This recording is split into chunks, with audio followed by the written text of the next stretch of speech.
Okay, so I'm gonna review the weekend games today instead of Thursday. I know what I said in the preview on Friday that I was gonna review all the international break games, all 8 of them on Thursday, but because there was some crazy things that happened this weekend, I want to talk about now instead of waiting on Thursday. And we start off with this game, where this was truly a marathon game. I mean, there was a 2 hour delay in this game, and you know that the old saying that it never rains in Southern California? Whips. I guess it does not apply in this situation because holy crap, it was pouring down at the bank in this game. Like, it was so bad that you can even visibly see the rain in the screen just kind of like pouring down. It was just incredible, and I'm not quite sure did that had any effect in the game, or did it had any effect on LAFC because they did not look very good early on. And it was evident when they conceded that goal in the 33rd minute by Mauro Menezes, who now extends his record of the most goals scored by a single player in Houston Dynamo history to now 16 goals.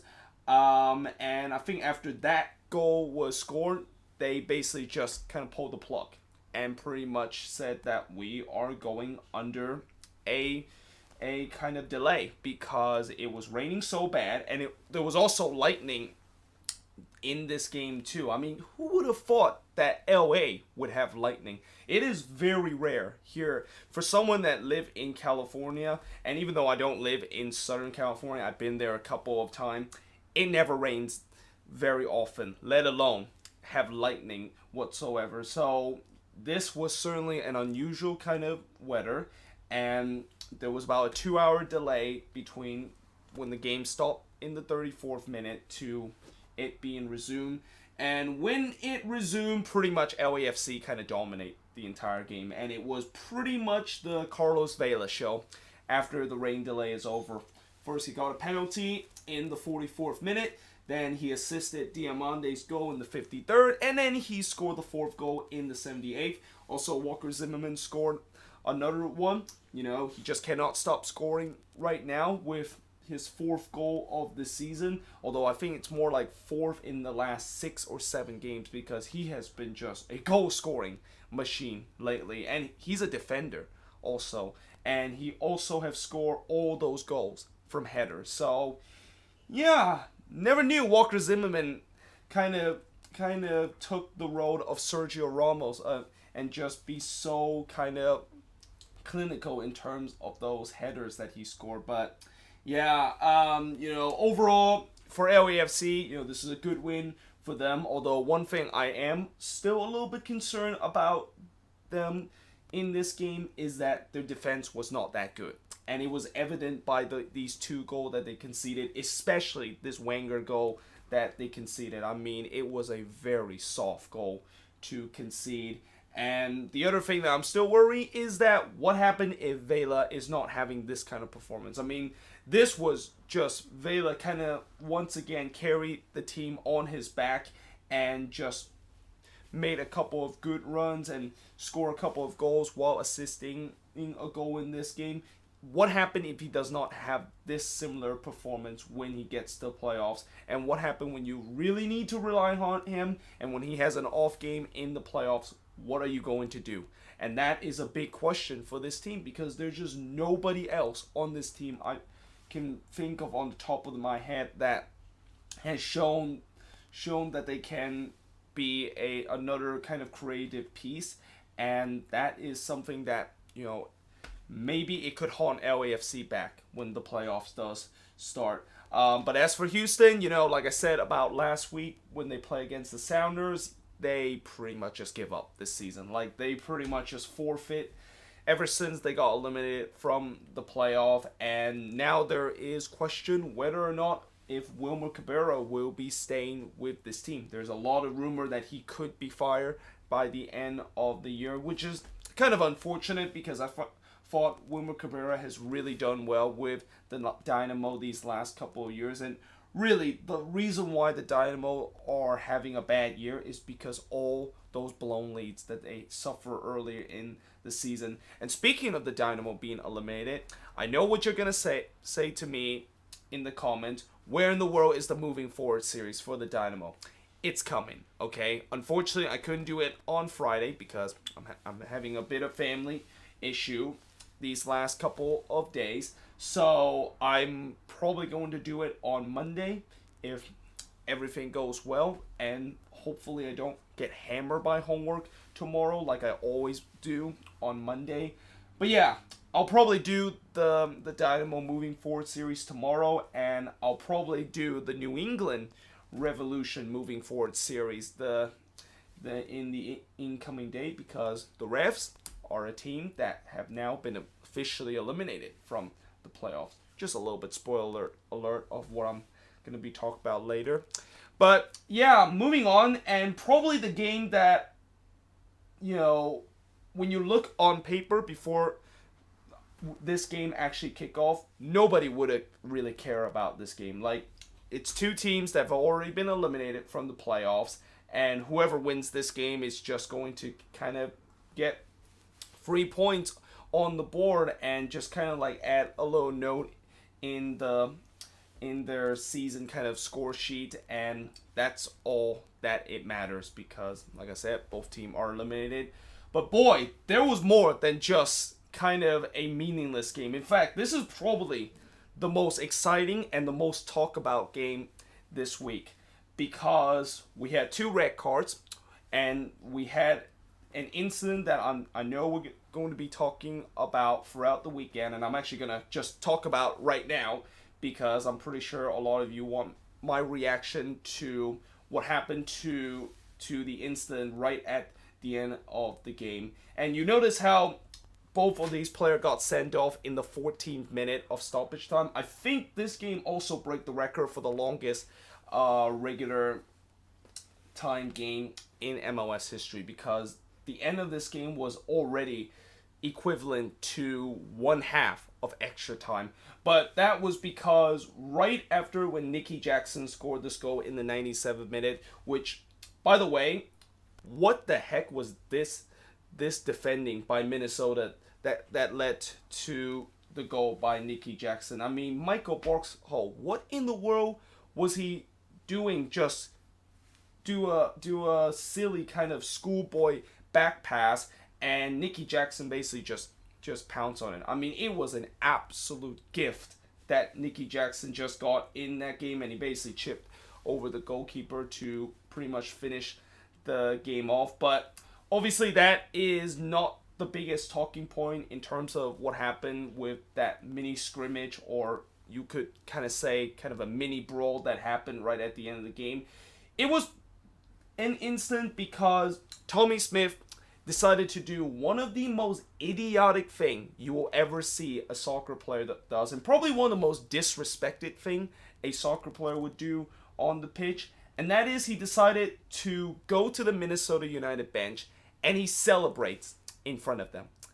Yeah, that is obviously not good in many ways. I mean, we have seen so far this season, and as a Quakes fan, I have seen a lot of opponent, whenever they score against us, that player usually either celebrate in front of the fans, or sometime if they have big enough balls, they decide to celebrate in front of the ultras.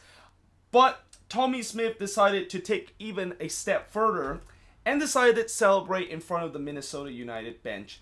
And usually when that happens, usually the players are just trying to rub salt into the wounds that it's already been freshly cut. And I mean, I just don't know what exactly was Tommy Smith was thinking. First of all, he didn't even score this goal too. Like, you did not even score this goal and you decided to celebrate not with your teammate, but instead trying to celebrate and trying to rub the salt into the wounds of Minnesota by celebrating in front of their bench. And obviously, you know what happened when he decided to do that. Minnesota immediately reacts. Some of the players were very angry. They were kind of like pushing and shoving on the sideline because they were very angry with that incident. And Heath also got a sending off in this game alongside with Tommy Smith. Heath actually spit one of the Minnesota player doing that scrimmage, and usually when you spit a player, that is a definite red card. And I was actually surprised there were more red cards in this incident because it was getting really ugly, and it was certainly something that you didn't want to see. A game kind of ends like this. It's probably the worst way to end a game when you have a scrimmage between both teams because of the hard feeling. And Minnesota coming into this incident, they were very frustrated of what has happened throughout the game. I haven't even got to the fact that they actually have 2 goals that they got disallowed, and 2 of those goals were actually offside, which I think that is the correct call for both of those incidents.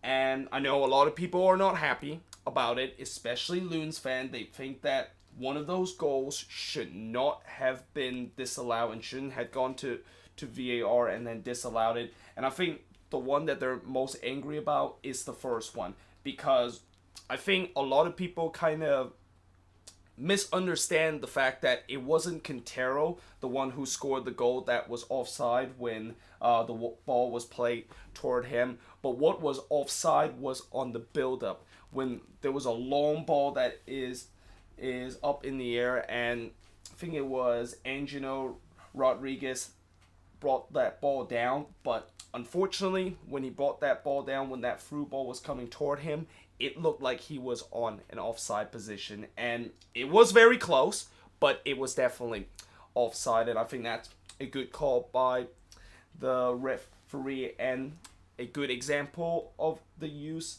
of VAR. And then the second one that they also go to VAR and disallow the goal, that one was more obvious when the ball was played from Darwin Quintero to Angelo Rodriguez again. Once again, Rodriguez was in an offside position, and he was clearly at least half or even one step behind the last lines of defense. And as much as Loons fans were very upset, they thought that they got the equalizer at that moment. That, of course, was clearly a correct call, that it was offside. But at the end of the day, when you look at all what happened after all this, obviously we're going to have a lot of suspension.